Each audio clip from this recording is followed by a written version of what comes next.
Olá, tudo bem? A Câmara está analisando um projeto que exige que o chamado custo amazônico seja levado em conta na hora de se contratar obras e serviços.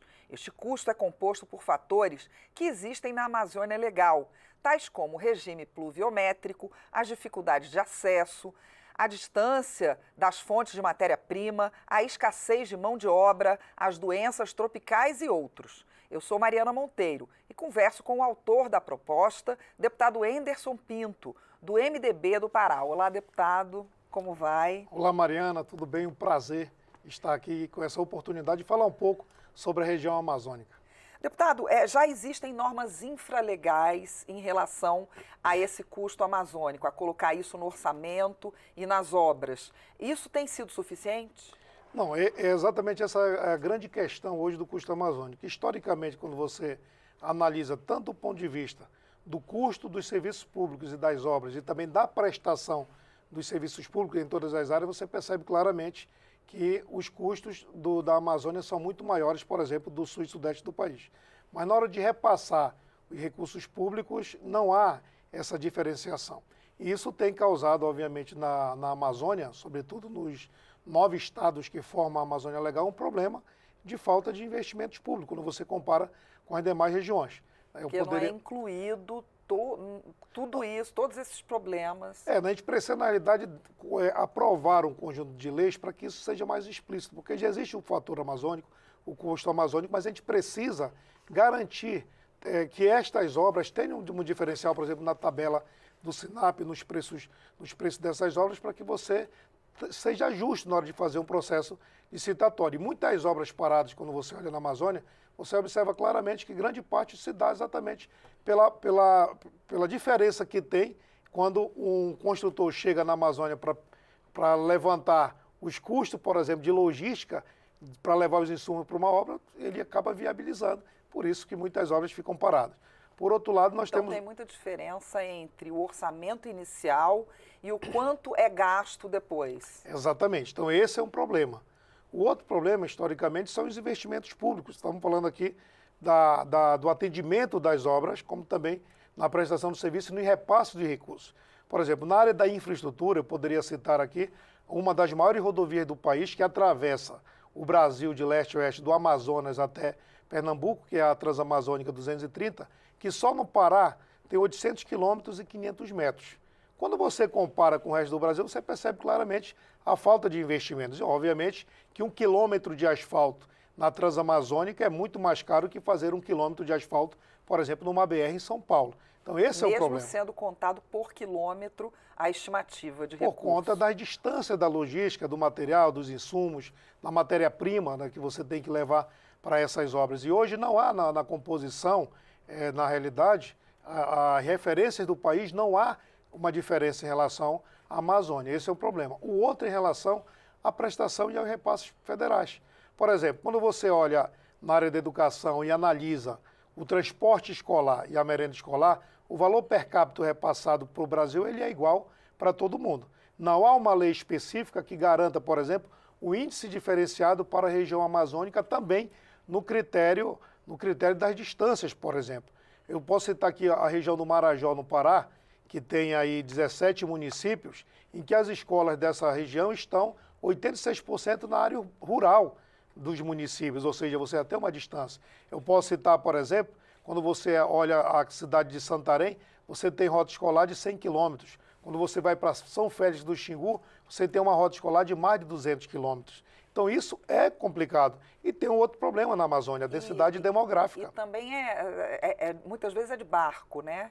É Exato. mais caro o transporte de barco ou o transporte via terrestre? Não, na realidade, ele pouco que se equipara. O grande problema está na distância. Porque qual é o problema? Hoje, além disso, nós temos uma densidade populacional menor na Amazônia.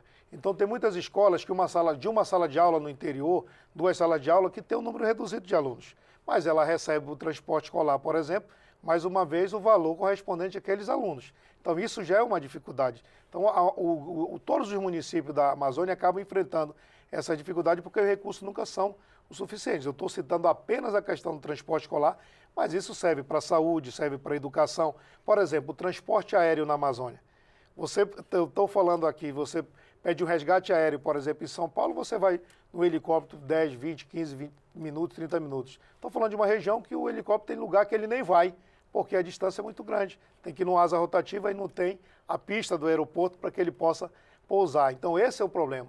Então, essa grande diferenciação dos custos no Brasil, na hora de dividir o bolo, ele está errado. O que eu tenho defendido? É uma região praticamente que é um país, claro, né? O Brasil precisa fazer valer o que está escrito no artigo 170 da Constituição, no seu inciso 6º, que fala especificamente do combate às desigualdades regionais. Esse é um problema histórico que a gente vem sofrendo. E eu venho trabalhando nisso para dizer o seguinte, ser igual não é a mesma coisa que ter equidade.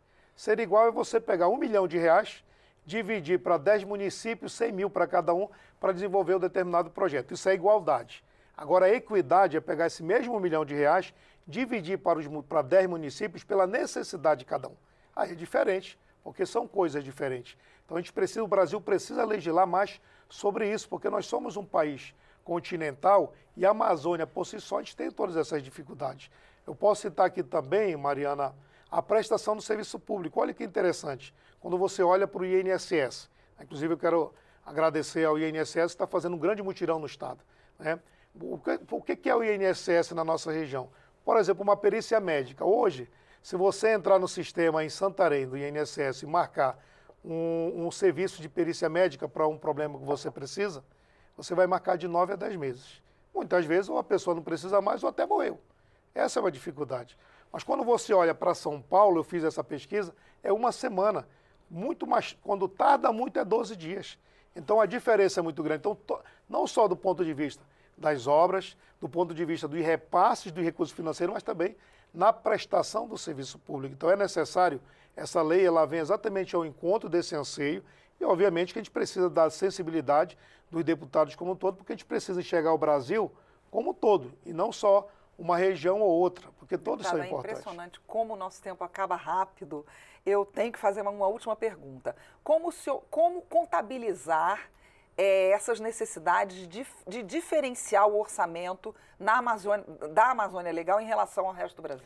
Primeiro que existe hoje um levantamento, já na Amazônia, em vários municípios e estados, do custo real de cada serviço, seja de uma obra, de uma escola, de uma unidade de saúde. Existe também o levantamento de quanto custa manter aquela unidade de saúde, de quanto custa fazer o transporte escolar, de quanto custa fazer a merenda escolar. Então, esse índice seria exatamente você fazer esse levantamento a nível de Brasil e colocando os índices conforme a necessidade da região. Imagina aí, vamos imaginar que lá em Santarém, a minha cidade de Santarém, no Pará, e aquela região, tenha o triplo do valor do transporte escolar efetivo, do custo efetivo, por exemplo, no estado do Mato Grosso ou até no Rio de Janeiro. Qual é a grande questão aí? Ou então, eu vou ter que ter um índice de diferencial de 3 vezes, exatamente para você dar equidade no uso dos recursos públicos. Então, é essa defesa que a gente faz. Eu tenho trabalhado nisso porque fica muito claro que todo mundo está falando de Amazônia, mas quando você olha a avaliação histórica, pouco se investiu na Amazônia para se dar dignidade para os quase 30 milhões de brasileiros, são 29 milhões e 700 mil brasileiros que moram nos 9 estados da Amazônia Legal, por exemplo. Tá certo, deputado. Muito obrigada pela sua entrevista. Eu agradeço, espero que a gente tenha êxito. Se Deus quiser, o Brasil faça justiça com todo o país e o que nós queremos é justiça para que todo mundo possa viver com dignidade. Eu conversei com o deputado Enderson Pinto, do MDB do Pará, sobre o projeto dele que exige que o chamado custo amazônico seja levado em conta nos contratos para obras e serviços na Amazônia Legal. Eu sou Mariana Monteiro e você pode rever esta edição do Palavra Aberta no YouTube da Câmara. Até a próxima.